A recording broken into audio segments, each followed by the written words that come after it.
ইংল্যান্ডকে কাঁদিয়ে অবিশ্বাস্য কামব্যাক, বিশ্বকাপের ফাইনালে মেসির আর্জেন্টিনা। ফুটবল ইতিহাসে আরেকটি রোমাঞ্চকর অধ্যায় লিখল লিওনেল মেসির আর্জেন্টিনা।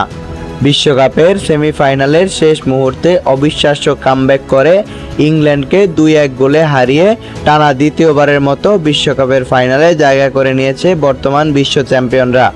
ম্যাচের প্রথমার্ধে দুই দলই একাধিক আক্রমণ করলেও কোনো দলই গোলের দেখা পায়নি, ফলে 0-0 সমতায় বিরতিতে যায় দুই দল। তবে আসল নাটকীয়তা শুরু হয় দ্বিতীয়ার্ধে।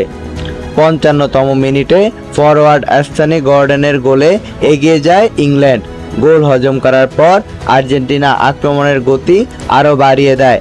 একের পর এক আক্রমণে ইংল্যান্ডের রক্ষণভাগকে চাপে ফেলিয়ে দেয় আর্জেন্টিনা। ম্যাচের নির্ধারিত সময় শেষ হওয়ার মাত্র 5 মিনিট আগে বক্সের বাইরে থেকে দুর্দান্ত শটে সমতাসূচক গোল করেন এনজো ফার্নান্দেজ। সেই গোলেই নতুন করে প্রাণ ফিরে পায় আর্জেন্টিনা এবং ম্যাচে ফিরে আসে রোমাঞ্চ। কিন্তু নাটক তখন শেষ হয়নি।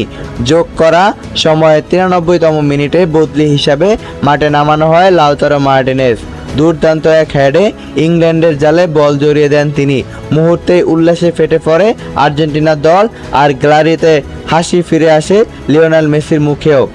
শেষ বাঁশি বাজার সঙ্গে সঙ্গেই নিশ্চিত হয় আর্জেন্টিনার অবিশ্বাস্য 2-1 গোলের জয়।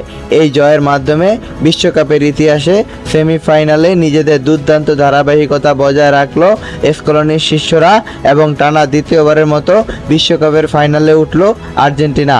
এখন পুরো ফুটবল বিশ্বের দৃষ্টি ফাইনালের দিকে। আর্জেন্টিনা কি পারবে আরেকটি বিশ্বকাপ শিরোপা জিতে নতুন ইতিহাস গড়তে, নাকি প্রতিপক্ষ তাদের সেই স্বপ্ন ভেঙে দিবে? উত্তর মিলবে মহরণের ফাইনালে। আর্জেন্টিনা কি এবার বিশ্বকাপ জিতবে? কমেন্টে আপনার মতামত জানাতে ভুলবেন না।